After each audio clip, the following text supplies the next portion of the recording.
Assalamualaikum warahmatullahi wabarakatuh. Kami dari kelompok 4 ingin menyelesaikan tugas panopal. Judulnya pengaruh mazhab Kalimantan di kalangan masyarakat, terutama di Kalimantan Tengah. Dan ini anggota-anggotanya. Sini.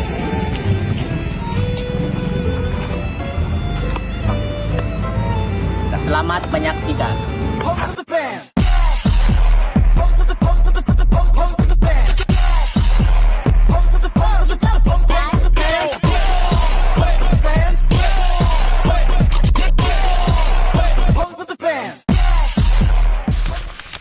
Kalimantan Tengah merupakan salah satu provinsi yang kaya akan keberagaman budaya dan keagamaan.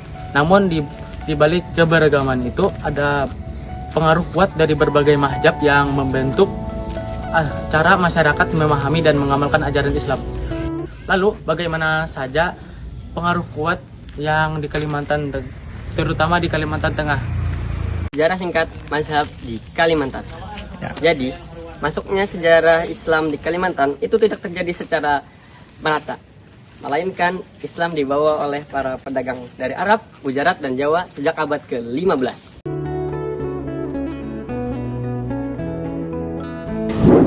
Oke, di wilayah pesisir, terutama di Kalimantan Selatan dan Kalimantan Timur, pengaruh mazhab Syafi'i sangatlah kuat, dibawa oleh para ulama dari Jawa dan Melayu. Contohnya seperti Kiai Haji Asyad Al-Banjari. Mazhab Syafi'i kemudian menyebar ke pedalaman, termasuk ke Kalimantan Tengah, melalui jalur perdagangan dan perkawinan. Namun, dalam perkembangannya, ajaran Islam di Kalimantan juga bercampur dengan nilai-nilai lokal seperti adat Dayak dan tradisi Melayu. Hingga kini, mazhab Syafi'i menjadi mazhab dominan yang dianut oleh umat muslim di kalangan masyarakat di Kalimantan Tengah. Hal ini terlihat dari cara praktek beribadah sehari-hari, seperti cara wudhu, sholat, hingga hukum keluarga. Selain itu, di pesantren dan madrasah pun juga umumnya menggunakan kitab-kitab yang bermazhab Syafi'i, seperti kitab Fathul Qorib dan Safinatul Najah. Pengaruh mazhab Syafi'i juga diperkuat oleh jaringan ulama Kalimantan, yang memang banyak belajar di Jawa Timur dan Madura. Begitu.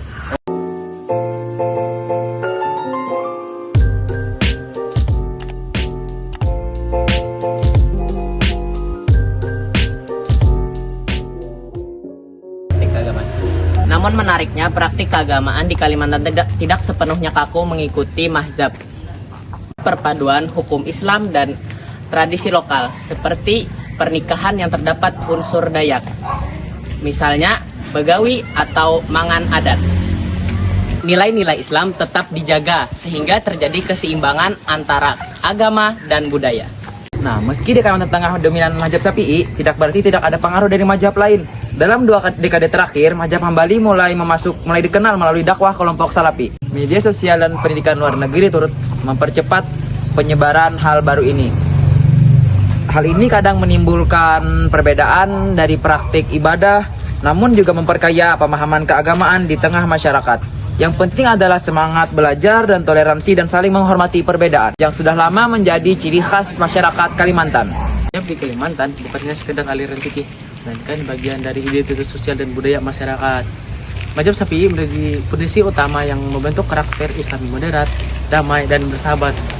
Namun, keberagaman pandangan yang muncul belakangan ini malah menjadi peluang untuk dialog dan pemahaman penguatan Islam yang lebih luas. Dari tanah yang kaya akan hutan dan sungai, kita belajar bahwa keberagaman adalah kekuatan, dan juga bahwa Islam di Kalimantan tumbuh secara harmoni antara mazhab, budaya, dan kehidupan masyarakat.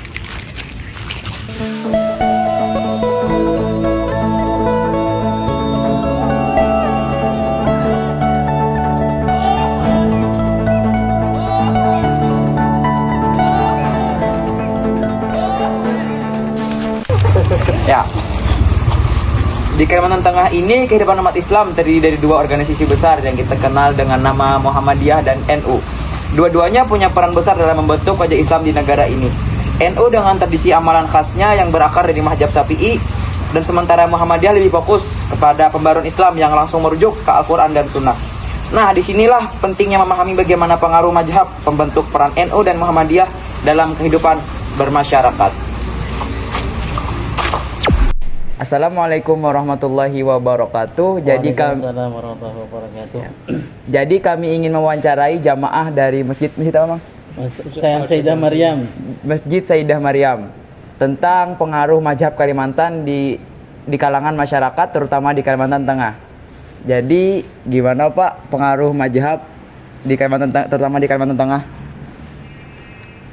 Sebelumnya saya awali Assalamualaikum warahmatullahi wabarakatuh. Menanggapi daripada pertanyaan ataupun tugas daripada mahasiswa Universitas Muhammadiyah Palangkaraya tentang mazhab atau dampak ataupun istilahnya apa ya bahasanya di masyarakat kita, yang jelas untuk saat sekarang ini kita sebagai seorang muslim banyak sekali di Palangkaraya ini terutama kita dalam bermadhab, yaitu yang saat ini atau yang saat ini saya sendiri ikuti, yaitu adalah madhab Syafi'i. Jadi dimana madhab Syafi'i sendiri insya Allah berlandaskan ada sunnah wal jamaah.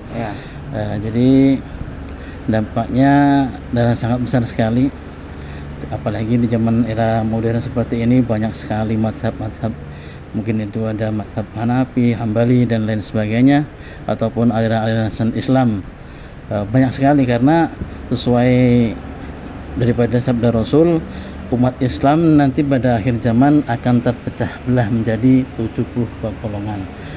Insya Allah kita yang berpegang teguh pada Ahlus Sunnah wal Jamaah itulah yang akan diselamatkan Allah Subhanahu wa taala dan insya Allah mendapatkan syafaat dari Rasulullah sallallahu alaihi wasallam. Mengenai dampaknya insya Allah ya mudah-mudahan di kalangan masyarakat kita Kalteng ini, untuk terutama untuk mazhab Syafi'i, banyaklah yang diterima untuk masyarakat sini. Jadi insya Allah kedepannya akan menjadi lebih baik lagi, terutama kita yang untuk saat sekarang ini juga banyak sekali organisasi-organisasi Islam seperti Nahdlatul Ulama, seperti Muhammadiyah ya, dan lain sebagainya. Jadi mungkin itu aja yang bisa saya sampaikan. Mudah-mudahan dengan adanya apa ini istilahnya acara seperti ini, wawancara seperti ini menambah wawasan kita dalam bermadhab. Amin. Mungkin aja yang saya sampaikan, apabila adanya salah ataupun tutur kata yang kurang berkenan ataupun istilahnya pembahasan yang kurang tepat, ya mohon maaf yang sebesar-besarnya. Akhirul kalam, bila taufiq wal hidayah. Assalamualaikum warahmatullahi wabarakatuh. Nah, jadi terima kasih kepada jamaah Masjid Sayyidah Maryam karena telah meluangkan waktunya untuk kami wawancarai. Ya, terima kasih Bapak. Iya, sama-sama. Iya. Iya Pak. Terima kasih Pak. Jadi assalamualaikum warahmatullahi wabarakatuh. Terima kasih.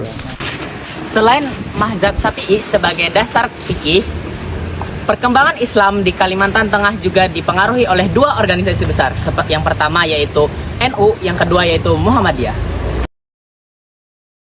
NU mulai berkembang di Kalimantan Tengah sejak awal tahun 1950-an, dibawa oleh para kiai dari Jawa Timur dan Kalimantan Selatan. Ciri utama NU adalah kuatnya ikatan dengan mazhab Syafi'i, serta penerimaan terhadap tradisi lokal yang tidak bertentangan dengan syariat. Di banyak desa dan pesantren di Palangkaraya, Kapuas, dan Kota Waringin, kegiatan seperti tahlilan, manakipan, dan yasinan menjadi sebagian dari kehidupan sosial masyarakat. NU juga banyak mendirikan pesantren dan madrasah diniyah yang menjadi pusat pembelajaran Islam berhaulawan moderat. Sementara itu, Muhammadiyah mulai berkembang pesat di Kalimantan Tengah sejak tahun 1970-an, terutama melalui jalur pendidikan.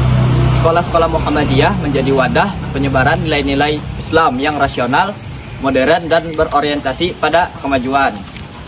Muhammadiyah juga dikenal dengan semangat tajdid, pembaruan pemahaman agama sesuai dengan Al-Quran dan Sunnah. Jadi, meskipun berbeda pendekatan, NU dan Muhammadiyah di Kalimantan Tengah sama-sama memiliki misi besar, yaitu membangun masyarakat Islam yang berilmu, berakhlak, dan berkemajuan.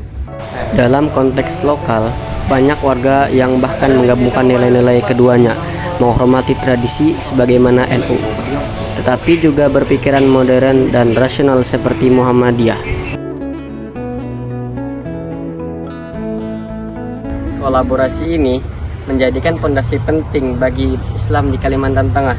Islam yang moderat, inklusif, dan adaptif terhadap budaya lokal.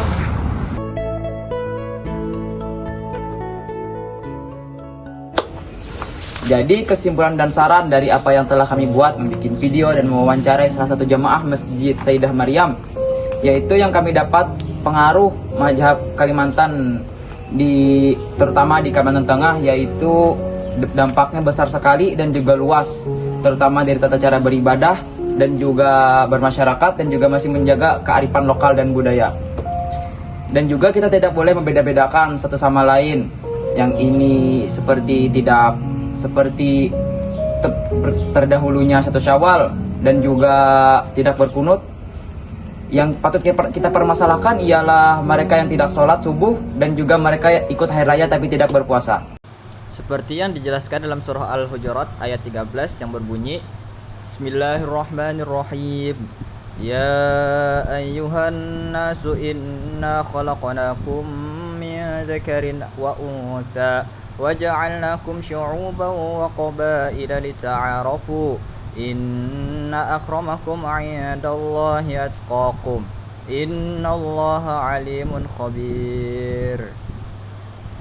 Yang artinya, wahai manusia, sesungguhnya kami telah menciptakan kamu dari seorang laki-laki dan seorang perempuan. Lalu kami jadikan kamu berbangsa-bangsa dan bersuku-suku agar kamu saling mengenal. Sesungguhnya yang paling mulia di antara kamu di sisi Allah ialah yang paling bertakwa. Sungguh Allah Maha mengetahui lagi Maha teliti. Dan sampai sini saja video kami. Jika ada kesalahan itu semua dari kami, dan jika ada kesempurnaan itu hanya milik Allah Subhanahu wa taala. Wabillahi taufik wal hidayah wa ridha wal inayah. Assalamualaikum warahmatullahi wabarakatuh.